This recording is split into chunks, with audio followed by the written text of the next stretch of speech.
Selamat malam kakak. Ya, selamat malam juga. Silakan buka kamera dan bertanya.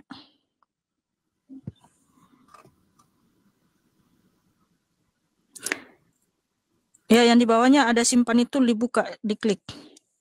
Ada tanda kamera, klik. Oke, silakan kakak.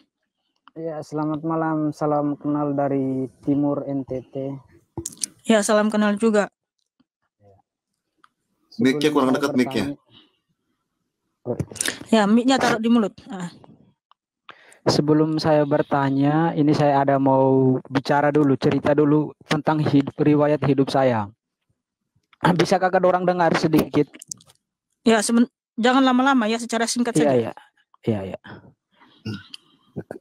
Saya dari timur ini, kami ini punya 2 bersaudara. Bapak saya itu dari Kristen dan ibu saya itu Muslim. Setelah menikah sama mama saya, bapak saya ini kan masuk Islam begitu. Setelah melahirkan anak kembar kami 2 ini, satunya itu kembalinya itu ke bapak gitu. Maksudnya digantikan posisi bapaknya, sedangkan saya ini kan Muslim gitu. Kan cuma 2 bersaudara saja. Terus ini yang saya mau tanyakan. Setiap kali saudara saya itu pergi ke gereja, dia selalu bilang itu bacanya itu perjanjian lama sama perjanjian baru. Yang saya mau tanyakan, yang dimaksudkan perjanjian lama dan perjanjian baru dalam Alkitab itu apa gitu? Siapa mau jawab? Izin saya jawab nih. Iya. Ya, jadi Silakan, begini, Bro, ya, berbicara mengenai perjanjian lama, itu berbicara mengenai nubuatan tentang Sang Mesias atau Sang Keselamatan, yaitu Yesus Kristus. Ya, perjanjian lama itu berbicara mengenai nubuatan dan janji-janji dari Elohim atau Allah kepada manusia melalui nabi-nabinya. Sementara perjanjian baru itu berbicara mengenai penggenapan dari nubuatan-nubuatan itu, penggenapan dari janji-janji Tuhan itu, yaitu Sang Mesias atau Sang Juru Selamat, yaitu Tuhan itu sendiri datang ke dunia, mengambil rupa sebagai manusia untuk menyelamatkan manusia. Ya, jadi seperti itu. Lanjut kami kan. Oke, saya tambahkan ya. Kamu tahu nggak saudaraku, justru dengan adanya Alkitab Perjanjian Lama dan Perjanjian Baru menunjukkan ini adalah kebenaran sejati. Sebab apa? Seluruh dunia ini mengikuti tahun Perjanjian Lama dan Perjanjian Baru.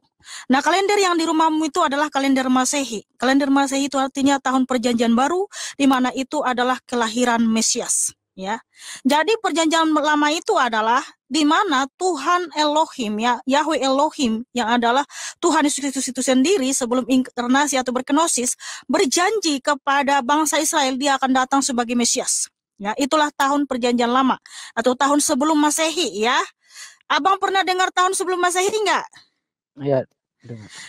Tahun sebelum Masehi itu tahun Perjanjian Lama. Nah, tahun Masehi itu tahun Perjanjian Baru, artinya Mesias itu sudah datang, ya.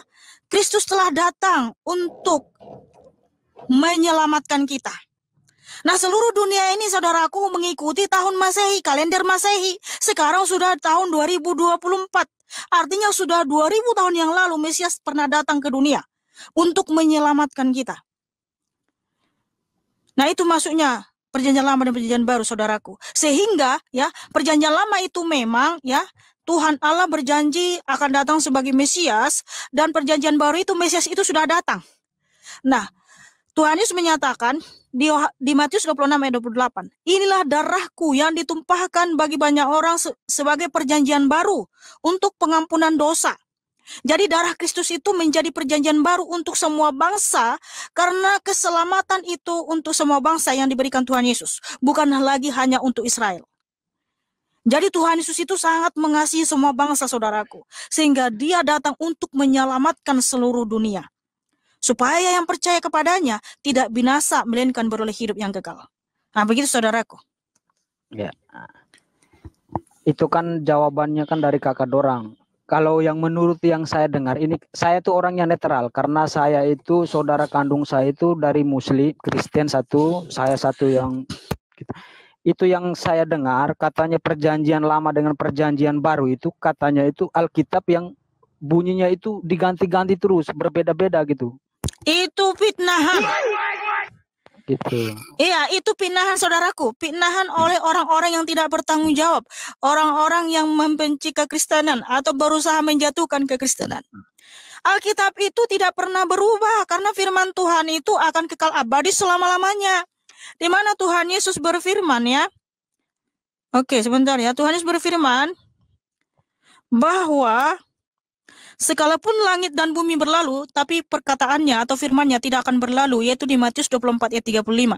Bahkan di kitab Wahyu 22 ya, Wahyu 22 tertulis, siapapun yang menambah dan mengurangi firman Tuhan akan mendapatkan malapetaka. Jadi tidak ada di sini yang diubah-ubah, saudaraku. Itu semua fitnahan para polemikus itu. Nah, kalau ada orang mengatakan bahwa Alkitab kami diubah-ubah, harusnya kita sebagai orang yang berpikir dan berakal, diselidiki dulu kitab itu, saudaraku. Jangan asal menyimpulkan, gitu loh. Jadi nggak benar itu fitnahan orang-orang aja itu. Saya mau tanya lagi boleh nggak? Ya, silakan. Nah, ini masih seputar perjanjian lama dengan perjanjian. Itu yang dimaksudkan perjanjian lama itu perkataannya yang lama atau perkataan yang diubah-ubah begitu? Ya, silakan. Siapa yang Oke, aku jawab ya. Ya. Kakak tadi udah dijelasin begini, perjanjian lama adalah dari Kejadian sampai Maliaki. Ada 39 kitab ya. Oke. Jadi itu semua bersifat nubuatan. Nubuatan yang ditulis oleh para nabi, semua dari orang Israel. Tidak ada penulis dari Alkitab yang tidak dari orang Israel. Oke, di situ nanti ada nubuatan ya. Nanti perjanjian baru menggenapinya. Nah, contohnya saya bacakan di dalam Lukas 22 ayat 24 contohnya. Lukas 22 ayat 44 ya. Ya, bunyinya begini. Ya. Sorry. Ya, Lukas 22 24 ya.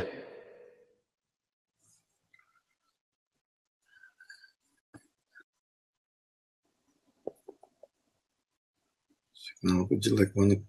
24 ayat 22 ya. Sorry.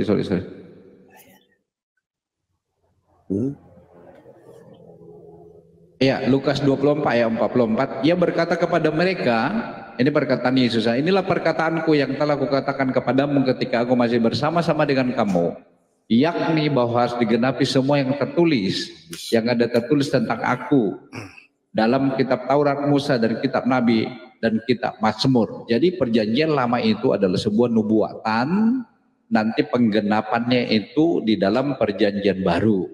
Dan perjanjian lama itu kalau kita kalau kita fokuskan itu berbicara semua tentang Yesus, dan penggenapan itu nanti digenapi dalam perjanjian baru di dalam Lukas 24 ayat 44 begitu. Jadi tidak ada yang diubah-ubah ya. Jadi perhatikan, jadi Alkitab kami itu punya original teks. Yang perlu ada selalu revisi adalah terjemahannya, Bung. Terjemahannya kalau kurang pas terjemahannya, umpamanya seperti dulu nulis yang itu pakai dejang, itu perlu dibaharui karena supaya penulisan itu terjemahan itu bisa mengikuti terjemahan di sepanjang zaman secara kontemporer begitu, brother. Ya, tidak ada diubah-ubah ya.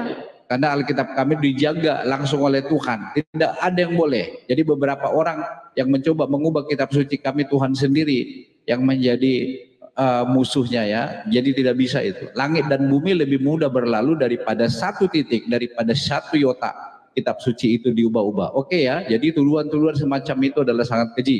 Kitab suci Kristen itu asli sampai hari ini. Silakan.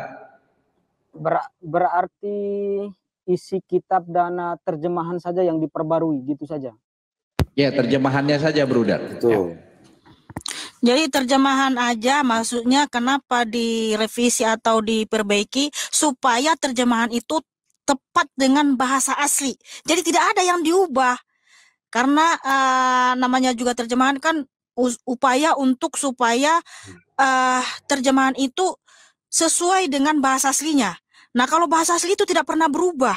Dan kalaupun ada sedikit terjemahannya yang apa, tapi makna dan intinya tidak berubah, saudaraku. Tetap sama gitu, bahwa Yesus itu Tuhan dan Allah, Sang Juru Selamat. Itu intinya, dia pernah memberikan kasih karunia keselamatan di atas kayu salib. Nah, itu yang penting. Karena inti dari Alkitab ini, saudaraku, apa? Ya, Kejadian sampai Wahyu, garis benang merah Alkitab ini adalah, ya, intinya atau jantung dari Alkitab ini adalah Tuhan Yesus Kristus yang adalah Tuhan Allah pencipta langit dan bumi, dan karyanya di atas kayu salib. Dia mati dan bangkit pada hari yang ketiga, supaya setiap yang percaya kepadanya tidak binasa, melainkan beroleh hidup yang kekal. Nah, itulah tujuannya kenapa Alkitab ini ditulis oleh para nabi dan para rasul, supaya seluruh dunia tahu bahwa Tuhan Yesuslah Allah yang benar, Sang Juru Selamat kita, yang bisa membawa kita bisa masuk surga. Tanpa Tuhan Yesus tidak ada seorang pun yang bisa masuk surga, saudaraku. Karena itu firman Tuhan Yesus di Yohanes 14 ayat 1 sampai 14. Nah, seperti itu, saudaraku, ya. Terima kasih, saya rasa sudah cukup dah. Ya. Makasih, saudaraku, sudah bertanya. Tuhan Yesus Kristus, Allah yang Maha Besar, memberkatimu dan mengasihimu. Tepuk tangan buat kakak laki-laki yang cakep dan manis.